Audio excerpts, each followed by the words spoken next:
Good morning everyone, and welcome to the webinar 7 tips to ensure that your presentations are not boring. We've all been there. We've all been sitting in an auditorium, or we've all been sitting in a lecture theatre where the presenter, the lecturer, has just put us to sleep. They've gone on and on, their content's not engaging, and it's been a real struggle to stay awake, to stay engaged, and to participate in that seminar. Or even worse, we've been the presenter that has put the audience to sleep, that have bored our audiences so much so that maybe they've even stood up and had to leave the room.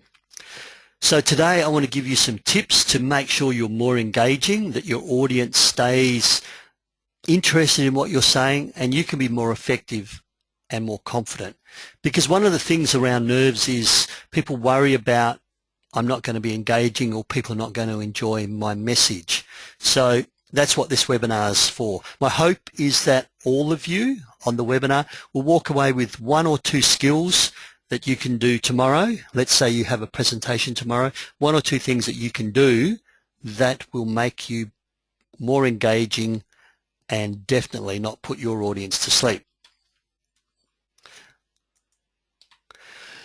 So Peter Dew's my name. Most of you on the call know me. A couple of new names. I'm a public speaking trainer and coach, and I love helping you find your voice, become more confident, become more effective, so that you can educate, persuade, share your knowledge, change the world, have impact the way you want to, one conversation at a time. So that's my passion. So welcome. How to participate in webinars. If you haven't participated in a webinar before, I'll go through this fairly quickly because I know many of you have, and that is ask questions as we go. So you've got the dialog box. You can type in any time and you can ask a question. Don't wait for me to ask you, are there any questions? At any stage, please type in a question. Also, put in a comment. So you may disagree, or you may want me to explain something, or you may just have a comment. You may have an example. Feel free to share those comments and I will read them out.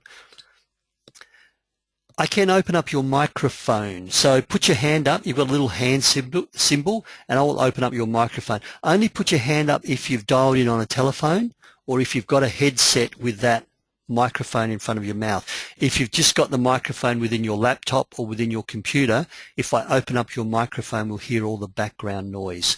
But feel free, if you've got a headset, then put your hand up and I'll open up your microphone and you can ask the question. Take notes, as I said. Most importantly, apply what I'm saying, apply what I'm teaching, apply some of the tips to your own personal situation. Best way to do that is, what are some examples of where you've spoken in the past where you could have done something different? So remember your most recent presentation. Might have been last week, might have been the week before, like me, might have been yesterday.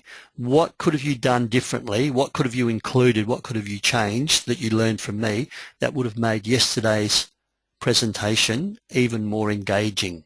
Or alternatively, think of a presentation you've got coming up next week, 2 weeks' time, and you're planning and you're thinking about it. You've probably got your content and your idea and your theme, but what can you take from me today to make sure that your presentation is really engaging and your audience do not fall asleep? So that's the best way to make use of a webinar. Apply it to your own needs, your own requirements, and in a real sense, what's coming up, or what have you done previously that you could have applied this to. So I love this quote by David Ellis Jones. There are no boring topics, only boring presenters. And if you don't believe me, there's a gentleman named Hans Rosling, Dr. Hans Rosling, and he does a TED Talk, www.ted.com. So www.ted.com. And he's talking about statistics around birth rates across the world and rates of death across the world. So really mundane, uninteresting statistics, and he brings this presentation to life, and he gets a standing ovation.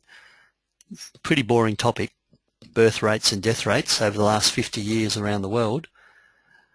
But boy, does Dr. Hans Rosling really bring this presentation to life. So maybe you are a HR manager, maybe you've got some policies or some safety presentations, and maybe they are traditionally boring, but you don't have to make them boring. So let's keep our audiences on the edge of our seat, let's keep our audiences engaged, and let's do a really good job, because our information, our knowledge is important to those people out there. So that's my challenge for you today. So these are the 7 tips. I'm just going to sort of list them as an agenda, and I'll then go through them one at a time. Don't read from your script. Don't read from your PowerPoint slides or your keynote slides or your Prezi slides. Do involve the audience. Be passionate and excited about your topic. And when I mentioned Hans Rosling, he is really passionate about the way the world's changed in terms of life expectancy and number of children per mother and how it's changed. Boy, is he excited. Use your stories to engage the audience. So facts, information, data, yeah, we need that. Some of us are engineers, some of us are medical scientists, some of us are health professionals, but it's the story that's really going to get to the audience and create that memorable, that engaging experience. Use appropriate and congruent body language. So your passion and not reading from PowerPoint slides, get standing bolt upright with your hands by your side. So I'm talking about the tin soldier, or even worse, the rabbit in the spotlight where you're sort of stunned. Then your body language will detract from your presentation. They won't believe you. You won't look as though you're excited. And 7, show the audience that you care about them. So this webinar is not about me. This webinar is about you. I want all of you to walk away with 1 or 2 things that you can use tomorrow or next week. So show the audience that you care about them. Let's get into those 7 tips. First one is, don't read from your script. One of the mistakes people do is they read from a prepared presentation, just occasionally raising their eyes to try and make eye contact. Reading from your script generally means that you're underprepared, that you don't know your content well enough. Now, you may have some complex data or a quotation you want to say, and you may need to glance down at your notes or some information, but reading from word for word is just not the way to do it. When I worked for the health department, I used to write and help write speeches for the Minister for Health or the opposition spokesperson for health, and over the years the different ministers changed. There were those ministers that would read the prepared speech word for word, occasionally looking up, and there was those ministers that kind of, you could see they were going to put in their own flavour, their own content, their own story around the speech that was prepared, and they would use the speech as a framework, but they would do a lot of ad-libbing and putting in their own slant, their own flavour to the speech that was prepared. So the speech had the facts and the data, but they decided that they would just speak from their heart. So don't read from your script. That is a sure way of putting your audience to sleep. So what you need to do, use a mind map. You can get mind mapping software. What's your core message? Put that core message at the center of your mind map. What 3 or 4 points do you want us all to walk away? So draw a branch off with 3 or 4 points. Put the words in that 3 or 4 points. Then around those points, put your stories or your anecdotes or your case studies or your data, your statistics. And the stories can be people you've worked with, projects you've worked on, difficult situations. And the mind map, you'll be able to remember that you're going to tell the story about Hans Rosling and his wonderful TED Talk. And I can talk about Hans Rosling and his TED Talk for 2, 3, 5 minutes to tell you the ability to take a boring topic and still engage your audience. I don't need to read that. I don't need a script, because that little story plants the mind map. Use a one-page outline. So let's condense your speech down to one page. That one-page outline, that sort of framework. Or the other thing that people do is they use headlines or headings and bullet points. So my core message I write around the top. My opening 30 seconds will be 2 or 3 words that just reminds me what I'm going to say. Then point number 1, and then 2 or 3 bullet points alongside. And then that one pager, that using headlines, is all I need to now speak, now present, without needing to read from a script.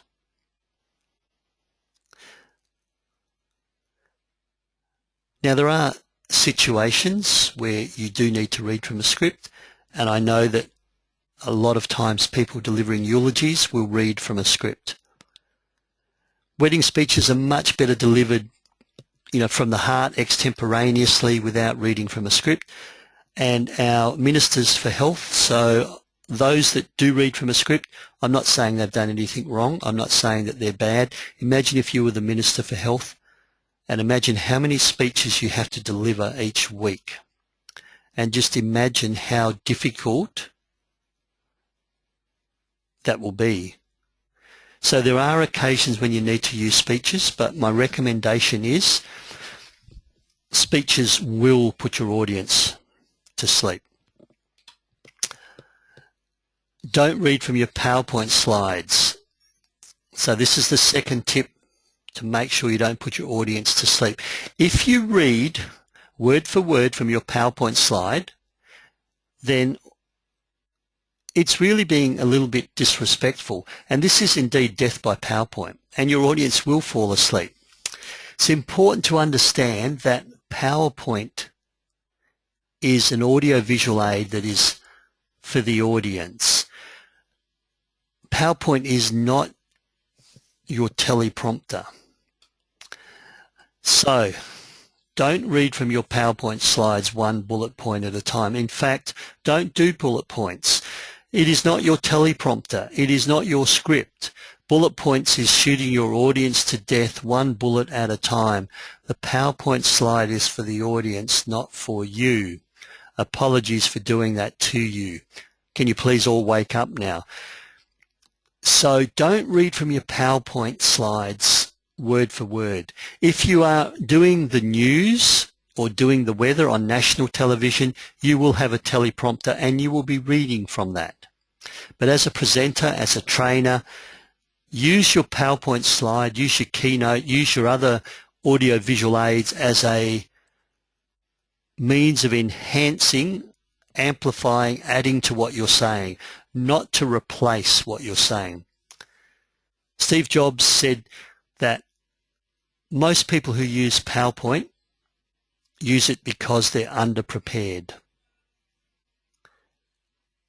So use your PowerPoint to enhance what you're saying, not to replace what you're saying. So this is what I think we should do for PowerPoint. Use it for images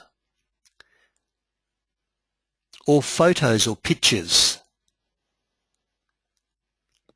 Maybe a picture on a mine site, maybe a picture of a piece of equipment. Use graphs. So this can be your pie charts, your trends, return on investment. Use it to demonstrate models. You know the Venn diagrams where you have 3 circles and circle 1's got A, circle 2's got B, and circle 3's got C in it. And in the middle where they overlap, that's the sweet spot. And if we pull all these things together and, use it for a model. So PowerPoint should enhance what you're saying. It should not replace what you're saying. When I do webinars, people ask me, Peter, have you got a script? Have you got some notes that you're reading to or you're referring to? So I don't even have a mind map. I don't even have a one-pager. I do not have bullet points. So Hans Rosling today came out of nowhere.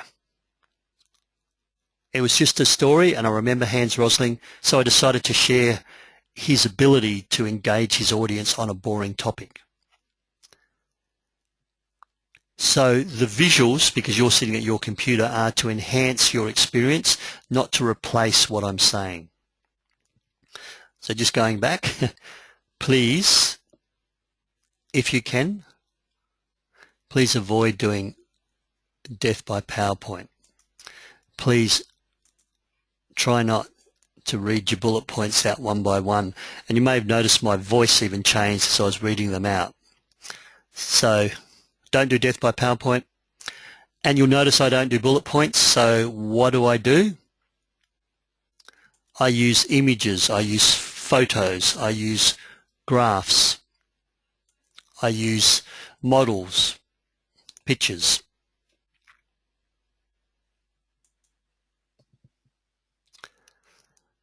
That's what effective PowerPoint is. I'm going to pause for a moment. I'm going to have a drink of water. Any questions? Any comments? Do any of you out there do death by PowerPoint? Have any of you been victim of death by PowerPoint?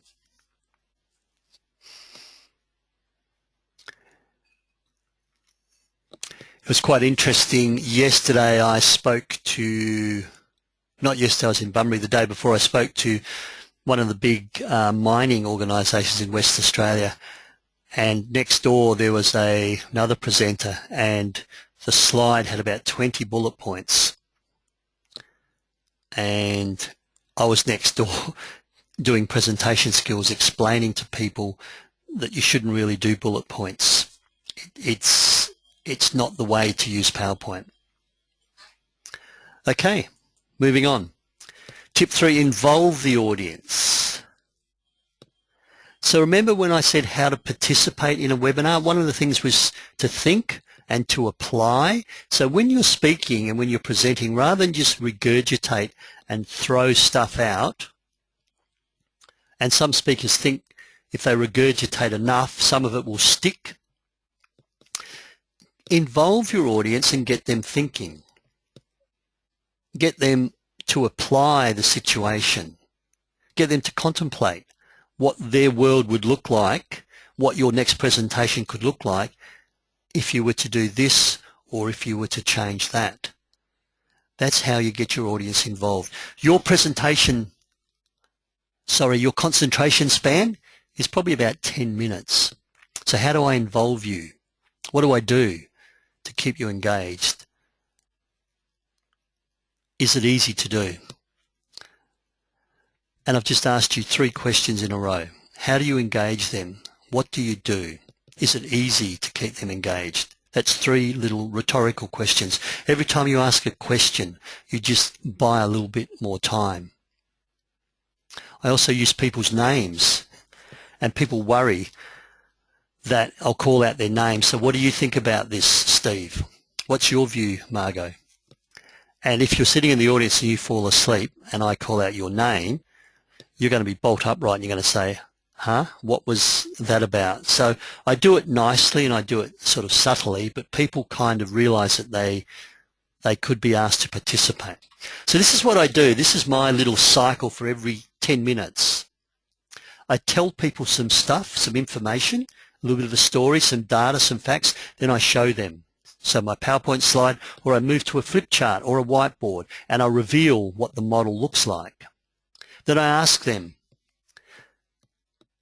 when was the last time you found yourself in this situation? From these 4 points I've just shared with you, which one is most valuable to you? And then I get you to share. So turn to the person next to you, find someone new in the room, just quickly, 30 seconds each. What's the 2 takeaway messages so far? Or can someone share back to the audience? Can I get a show of hands? Who thinks that this is valuable and how you're going to use it? So that way I get the person to share back to the whole room. Or if it's not that safe an environment or it's a really big crowd, you can get people to share with the person next to them. So if every 10 to 15 minutes you do this kind of cycle, tell them some information, show them something with an image, maybe hand out a handout that they can all now pass around, and that can be your visual. Now ask them. Fill it in. Fill in your priority. Fill in your SMART goals. Fill in your 2015 plans. Now share that plan with the person next to you. Share what you're going to do for 2015. What's your big goal?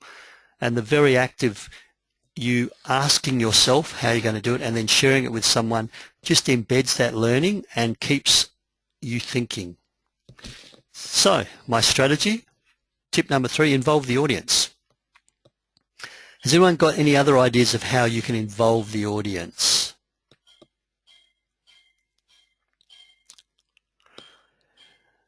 Yep, someone says move seats, and occasionally when I'm doing bigger seminars, when I come back from lunch, I get people to sit by someone else, or when I'm doing sharing, find someone you haven't spoken to previously and share your view on, and that'll be the most recent 10 minutes or the most recent information I've just spoken about. Share how you might use this in your next presentation. Find someone else that you haven't spoken to before, and it also gets people up out of their seats. Now if you're doing a short, sharp 20-30 minute presentation, you don't want people standing up and moving around all the time. I run one-day workshops, so I need to keep people engaged. If you're on after lunch, it's called the graveyard shift, so you need to do more audience involvement, otherwise we will fall asleep because we've just eaten lunch and our digestive system is taking all the blood from our brain, so we need to get people up or to share or to do something. Brilliant. Be passionate and excited about your topic. I love this saying by Steve Jobs, what makes your heart sing? Now, if you're not passionate about what you're speaking on, maybe you're not the right person to be delivering that message. If you're just going through the motions, then the audience will understand that you're not that excited and they may not buy your message. So the passion really needs to come through. Now in business, sometimes policies, human resource changes, you're asked to roll out these new policies, and frankly it's part of your work but you couldn't care less, then that's really tough to engage the audience, and you are destined to put your audience to sleep. You're destined for your message to not be well received. So if there is a new policy, if there is a new change, if there's an extra step in filling in your timesheets, then there's got to be a benefit to the people in the audience, and there's got to be a benefit for you in the organisation as well. You're doing it for a reason. You're not doing it just to add red tape, to add extra layers of complexity. There must be a reason, and that reason needs to be valid, and so you can find passion in the reason and let that passion show. What makes your heart sing? If HR tells you to go and do out this policy, reveal this policy, and you don't think it's that exciting, maybe the person who wrote the policy should be the person who goes out and sells the policy. So be passionate about it. So how do you become passionate? I use a little acronym, and it's really quite simple. Communicate with care, and it just spells out, I guess, the various steps that you need to do. So conviction. First sale is to yourself. Do you believe in what you're saying? Do you 100% buy your own message? Let me say, if I did not believe that public speaking was really important, that helping people become more confident and more effective in their public speaking journey, if I didn't believe it was important, no one else would believe me when I do that training. So it's just marketing 101. The first sale is to yourself. The second thing that demonstrates passion is your attitude. only one attitude to have. At this point in time, right now, there's no place I would rather be than on this webinar speaking to you guys. At this point in time, there's no place I'd rather be than standing in front of you people doing this health and safety training, because my role is to keep all of you in this room safe and sound in your workplace. The only attitude, there's no place I'd rather be than today. Responsibility. I've just used the health and safety example. I notice I've got some health professionals on the webinar. When you speak, you could change somebody's life. You could save somebody's life. You could move someone who's struggling financially to a better position due to effective financial planning, some simple financial advice, by helping a family that's struggling with their finances get some additional resources for their child with an intellectual disability. Every time you speak, you could change someone's life, and with that comes responsibility. Do you understand when you get before an audience, you have a level of responsibility placed on your shoulders? And finally, passion. You've got to have some energy. Don't come in too energetic. Don't come in jumping up and down, rah, rah, rah, punching the air, evangelical preacher, or you may lose your audience. Don't come in flat and blasé and unexcited and look at your watch and think, oh, I've got better things to do with my time than to run this webinar. So the idea is the energy needs to be equal to the energy level of the room, and then just add a little bit. You need to be the most energized person in the world, but if you're too high, you'll lose them. If the audience is energized, they're anticipating good news, they're anticipating excitement, and you come in really flat, then you'll bring your audience down. So that's how you come up with the right level of passion. Communicate with care.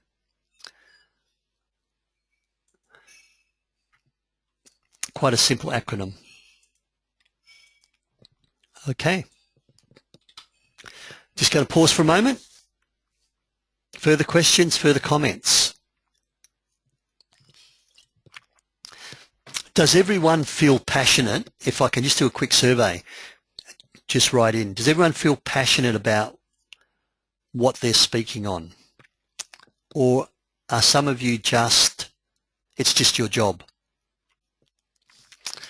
So can you just put those comments in? Is everyone passionate about what they speak on?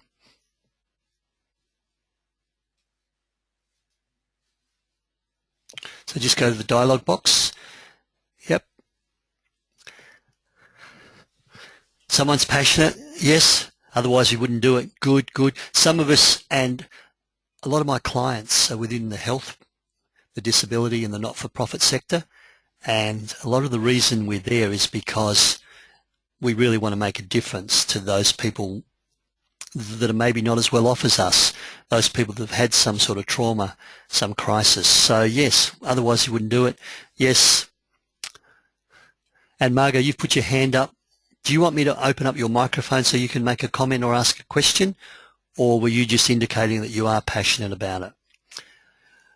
Someone's put, sometimes they're asked to go and do some training and they're not really that passionate about it, and that can be tough. I do understand.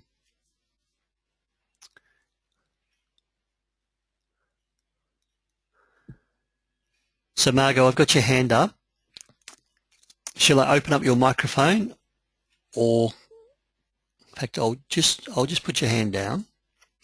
Margot, type in if you want me to open up your microphone, and I'll do that for you.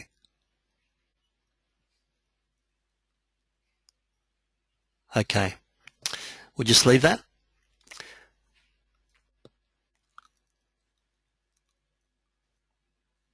So you couldn't comment, so the type box was closed. It's now open. So yep, you're obviously passionate when you speak as well. Thanks, Margot. Okay.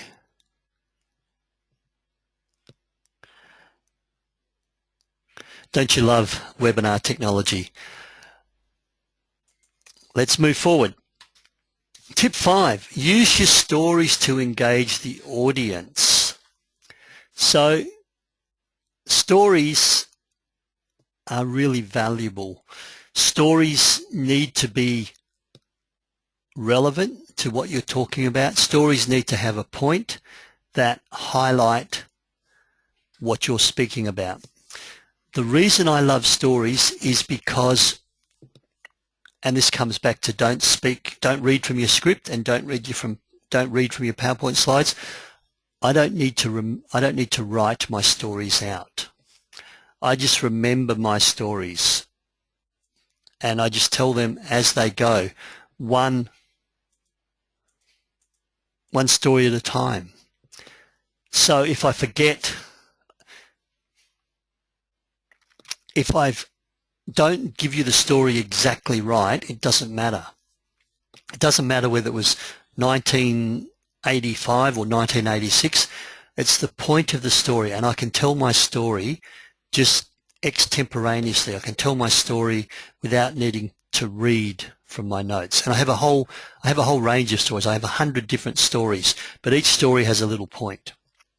So I encourage you to build your bank of stories. Your stories you already know, and the second great thing with stories is that stories are your unique intellectual property. So people cannot say to you, Peter, that is not true. Peter, that won't work. Peter, I don't think that that's the right way. Because you can say, well, let me tell you what happened again.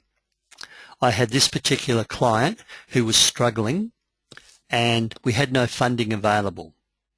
So I connected them with this person, with this resource. I found some respite care somewhere else, and as a result of my intervention, this person has now moved forward. They're not feeling as stuck. They're not feeling as desperate as they were before.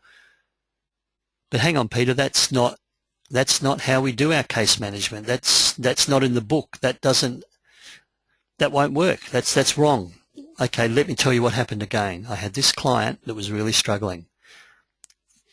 Your story is your unique intellectual property.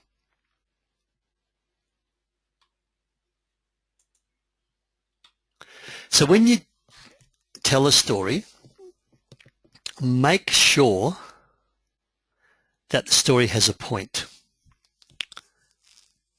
And then highlight the benefit of the story to your audience. If you just tell stories and they don't have a point, then you're a stand-up comedian, or you're telling a bedtime story, or maybe you're some sort of entertainer. If you tell a story and you make a point, and the point is not relevant or has no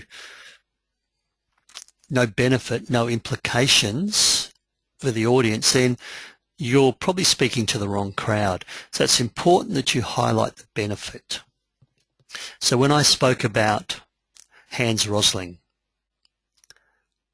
talking about birth rates and death rates across the world over the last 50 years. The point is, even a boring topic like that, Hans Rosling can turn into an exciting standing ovation from the audience speech. The benefit of this is, no matter what you're speaking on, guys, no matter what you're speaking on, if Hans Rosling can turn some boring data, some boring policies, some boring information and get a standing ovation, we too can learn from Hans Rosling, and we can make our presentations exciting, engaging, and we can get standing ovations.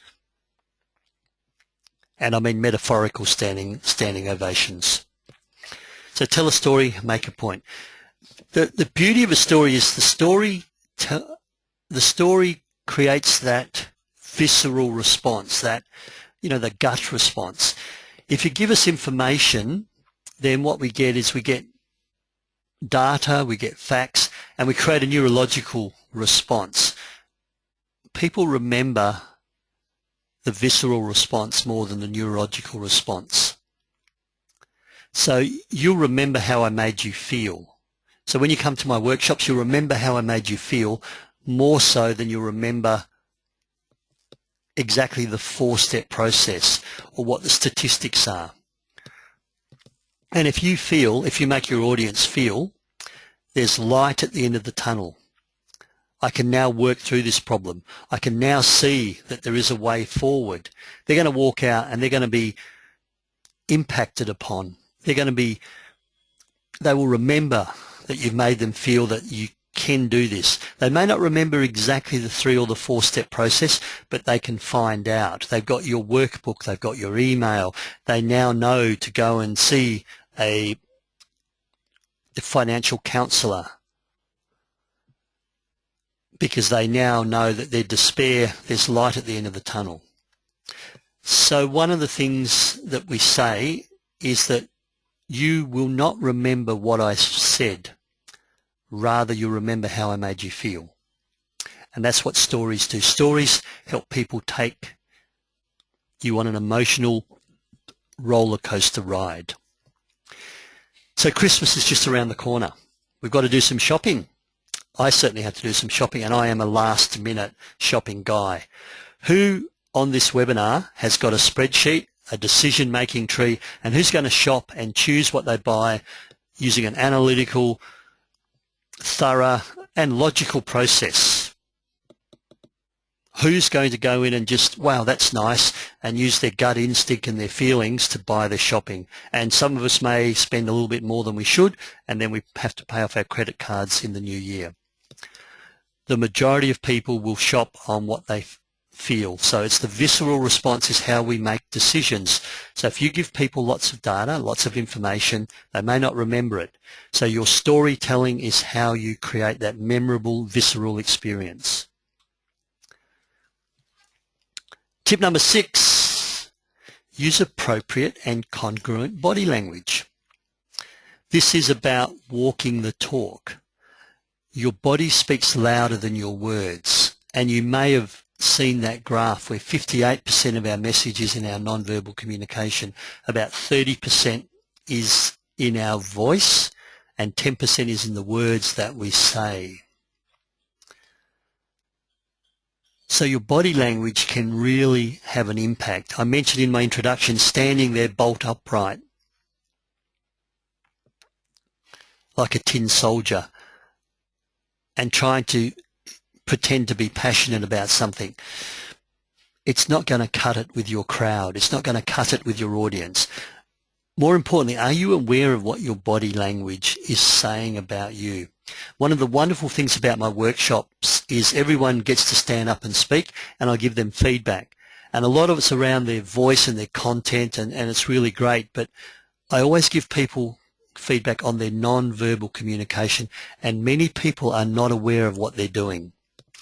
I mentioned one of the big mining companies that I was speaking at earlier this week, and one person, and I want you to imagine this, one person stood, their stance was their feet were wide apart, wider than their shoulders, and their hands were on their hips, and they were now talking. And he said, look, people keep telling me that I'm very aggressive, and I'm not an aggressive person at all. I'm really quite a soft person, and I'm just, here to help people do their jobs in a safe way. As his feet are wide apart and his hands are on his hip. Unbeknown to him, his stance, his body language was very aggressive. It's my way or the highway. I'm not here to negotiate with you. This is the way it is. Yet he was trying to speak a softer, more inclusive message with that harsh body language. And that gentleman was totally unaware that his body language was saying something else.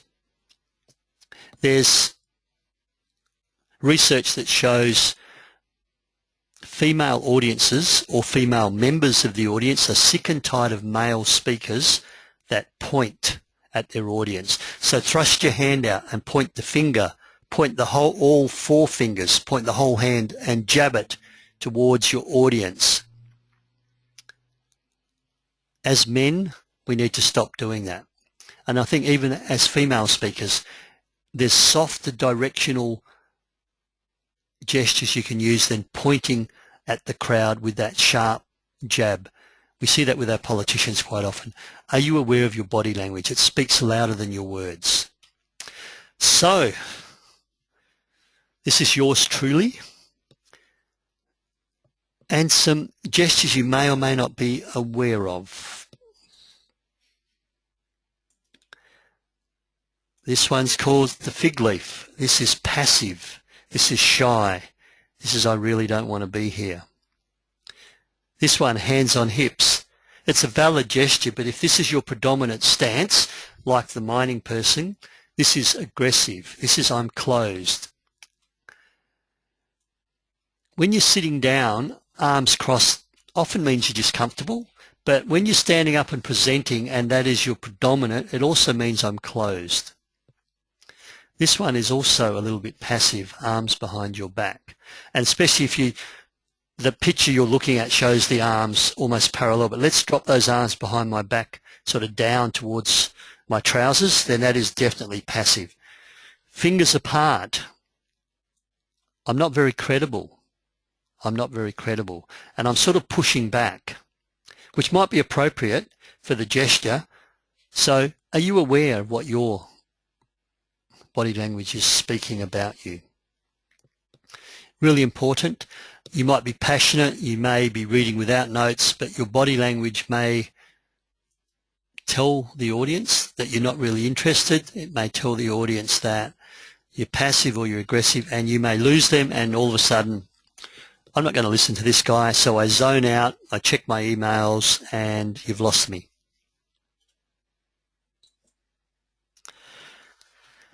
Those of you from Western Australia, and I know I've got some people in Melbourne and also North New South Wales, this is the Melville City Council. So this is the Fremantle Herald. It's a community newspaper. That's last year, so it's about 12 months ago now.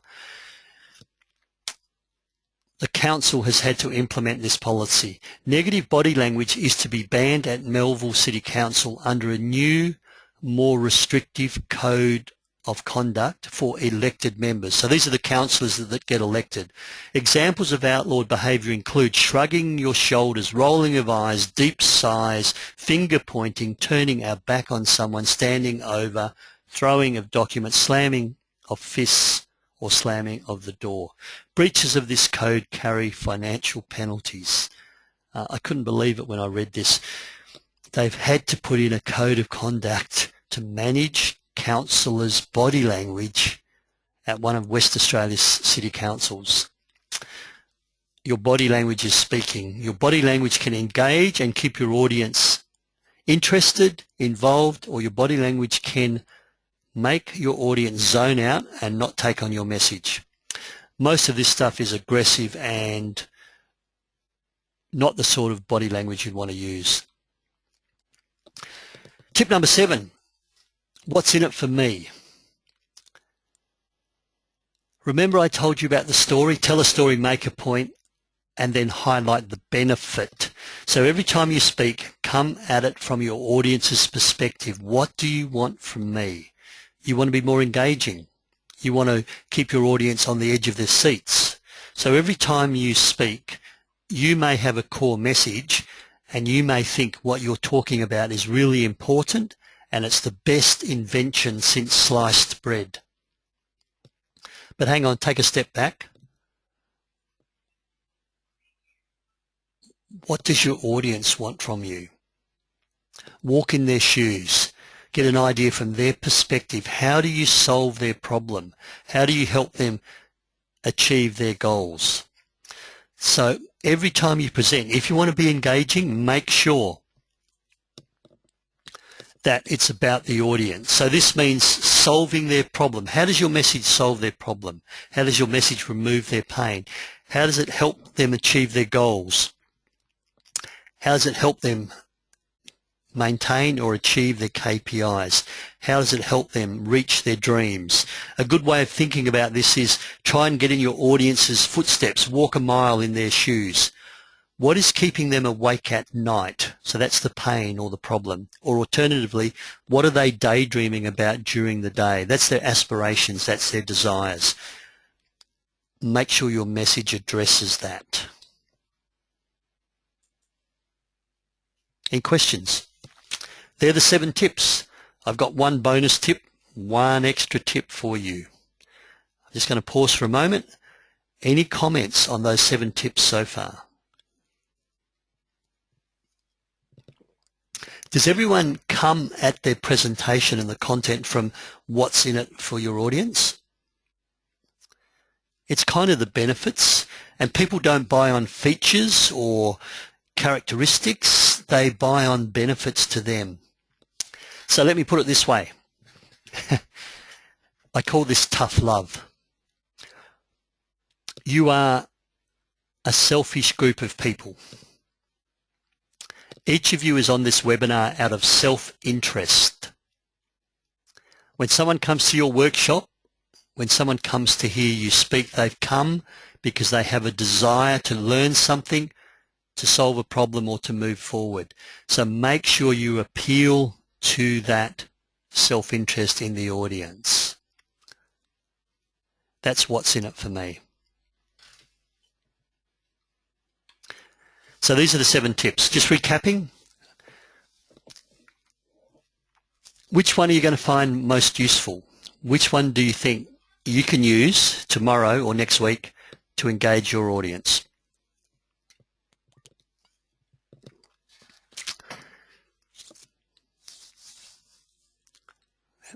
And Steve, thanks Steve. Steve likes the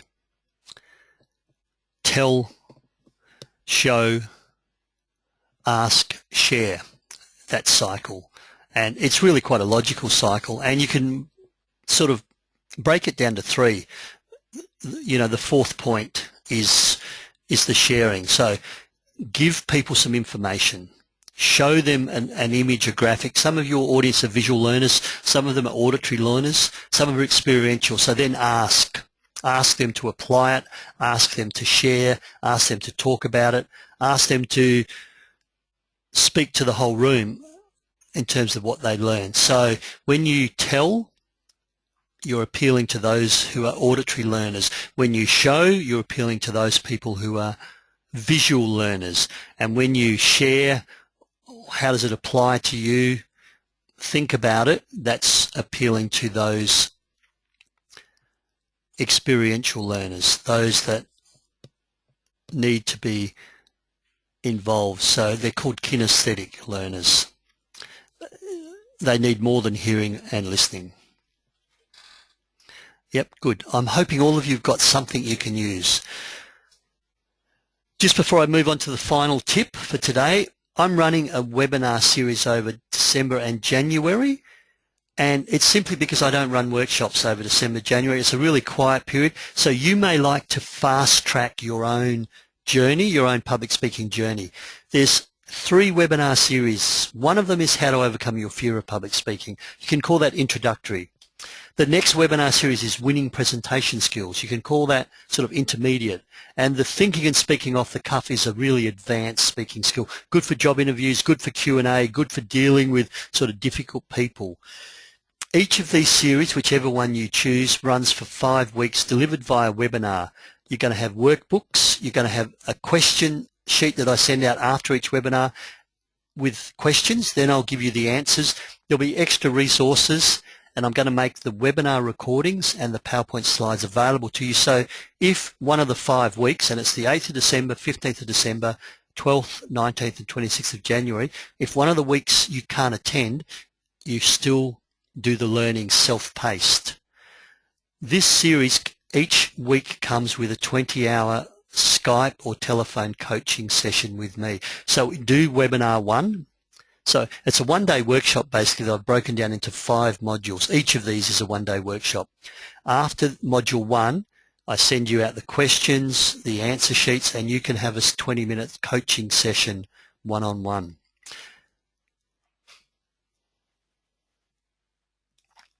If you're interested in these, they're on my website, or you can register through Eventbrite. Just send me an email. And I've got a response, and Margot says, I think body language might be my weak spot. I use stacks of hand gestures, very animated, maybe too much, especially when I'm feeling passionate. And that's a really interesting remark, Margot. So I would say get feedback from someone in your audience, someone you trust, maybe a colleague at some stage, or even video record yourself. Get someone to video record you, and you can send me the video if you want, just 5 minutes. Do you find my gestures too overpowering? Do you find my gestures distracting. Now, just a quick step with gestures. Gestures are really important, but when you move your hands out and when you make a gesture, do they remain still, i.e. do they remain frozen, or do you bounce your hands up and down, or do you flap your hands around and around, which is noisy gestures, noisy movements. If you watch our politicians, some of them continually bounce their hands up and down, and that is just background noise. So, Margot, you really can't have too many gestures. It's more, are they noisy gestures, or are they the still frozen gesture that adds value to what you're saying, that complements what you're saying? Feedback is the way to find out. And if people say, no, I love your gestures, they're not too noisy, they're not too distracting, then you're probably doing the right amount of gestures. It may not be the amount of gestures, it might be the type of gestures. So lots of hands gestures bouncing around may not mean anything. So thanks, Margot, for sharing that with me. So if anyone wants to know more about these webinar series, if you buy one, it's one price. If you buy two, it's a discounted price. If you buy all three, it's an even cheaper price. It's starting next Monday, and Series 1 is at 9 a.m. on each of those days. Series 2 is 10:30 a.m. and Series 3 is 1 p.m. in the afternoon, Western Australian time. As I said, if the topic and the content interests you, but you cannot attend, still enroll, and you'll get all the material as a self-paced learning package, and you still have access to me via Skype. We'll set up those Skype or those telephone coaching sessions at a time that suits you. Upcoming workshops, they've mostly gone. We've got some in January in Bunbury and some in Perth. I'm setting a series of Melbourne workshops in February, and the bonus tip is use your humour.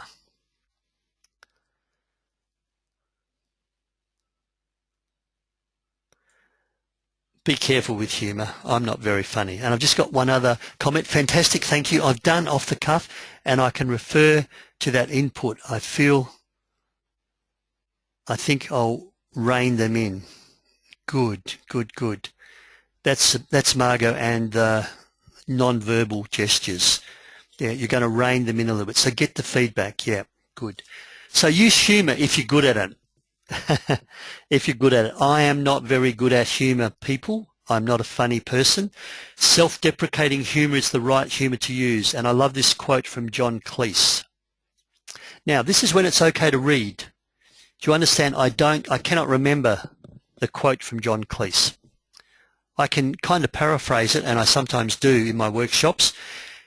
If I can get you to laugh, you like me more, which makes you more open to my ideas. And here's the crux. And if I can get you to laugh at the point I'm making, by doing so, you are endorsing its truth. So if you're laughing at what I'm saying, and what I'm saying is the point I'm trying to make, you are, by default, you are approving or endorsing or agreeing with the point I make. So stand-up comedians don't let their audiences fall to sleep. We are not stand-up comedians. We are trainers, we're educators, we're speakers, we're facilitators. Use humour if you can, if you're good at it. I would still use it appropriately and use it sparingly. I cannot teach you how to use humour. I am not very funny myself. So there you go. There's the 7 tips. Last final questions, and I'm going to let you go 5 minutes early. I'm sure you'll appreciate that, but I'm going to stay on for a couple of minutes. Any last questions? And thank you for that. Thanks, Pauline. Glad you found the tips useful. Thanks for your input, Margot. Much appreciated. Feel free to take a video of your hand movements. I'm quite happy to have a look at it and just give you that little bit of coaching. Thanks, Susan. I'm glad you enjoyed it. And email me if you want a copy of the slides, and I'm going to end the webinar there. Thanks, Debbie. Thanks for the comments, and over and out to everyone.